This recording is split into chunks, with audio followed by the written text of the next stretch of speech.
যে বাইরে যাওয়াটা ছিল সবচাইতে বড় ভুল। এতটাই পরিমাণ জ্যাম ছিল, আমি গিয়েছিলাম বাবুর কেনাকাটা করতে, কিন্তু যাওয়ার সময় অতটা জ্যাম না পেলেও আসার পথে কি বলবো 1 ঘন্টা লেগেছে আমার বাসায় আসতে। যেহেতু একদমই কাছে ছিল আমার বাসায়, তারপরও 1 ঘন্টা লাগলো। আসসালামু আলাইকুম, কেমন আছেন সবাই? আশা করি সবাই খুব ভালো আছেন।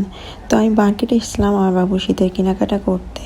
তো আসি এখানে যা হয়েছে, কেনাকাটা যাইতে আসলে জ্যাম বসে থাকতে থাকতে অনেক সময় লেগে গেছে, যেহেতু জ্যাম প্রচুর পরিমাণে জ্যাম ছিল। তারপর দুটো পিচ্ছি সাথে করে নিয়ে এসেছি, তো দুটোকেই সামলানো।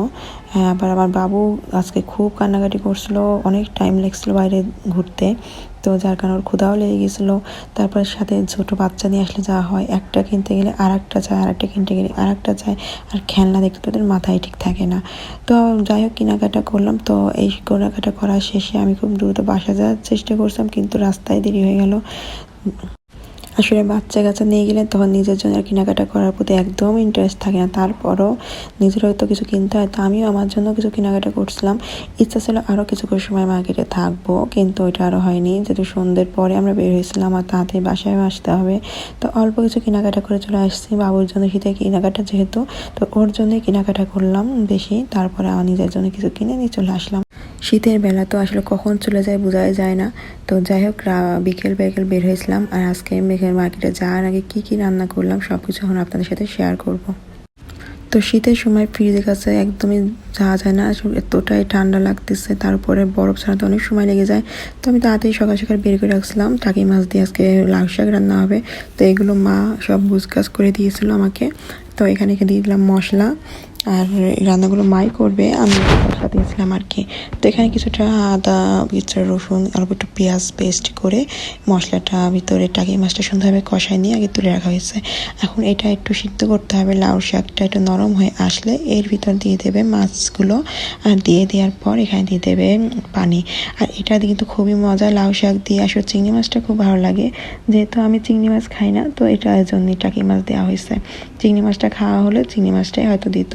তো এই যেখানে দিয়ে দিলাম ঝোলের পানি। তো এটা ফুটে ওঠার পর এটা হালকা হালকা ঝোল থাকবে, তখন এটা নামাই দিতে হবে। এমনিতে একটা লাউ শাক অনেক বেশি মজার তরকারি হয়, তারপর টাকি মাছ শীতের সময় খুবই মজা। আর আমি রান্না করব ভুড়ি।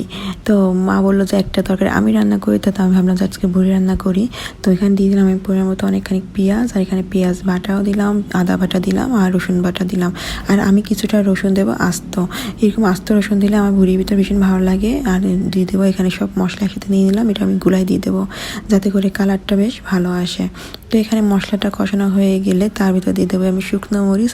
কেন জানি আমার ভুড়িতে সবসময় শুকনো মরিচটা কাটা খুব ভালো লাগে, রসুন কাটাটাও খুব ভালো লাগে।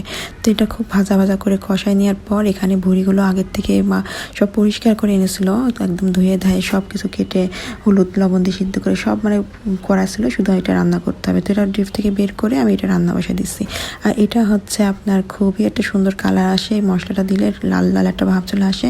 তো এটা আমি দিয়ে দিলাম। তো এখানে দিয়ে এটা সুন্দরভাবে এটা নাড়াচাড়া করে ঢেকে দেবো। এটা একটু কষায় আসার পর এখানে আমি দিয়ে দেবো আলু।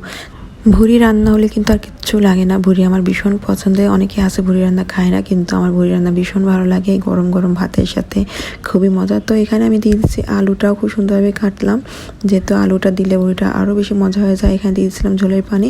তো এখানে এটা আগলা করে দেখছিলাম কি অবস্থা না অবস্থা। তো আমার ভিডিওটা কেমন লাগলো জানাবেন, আর আমার পেজটা অবশ্যই ফলো দিয়ে রাখবেন।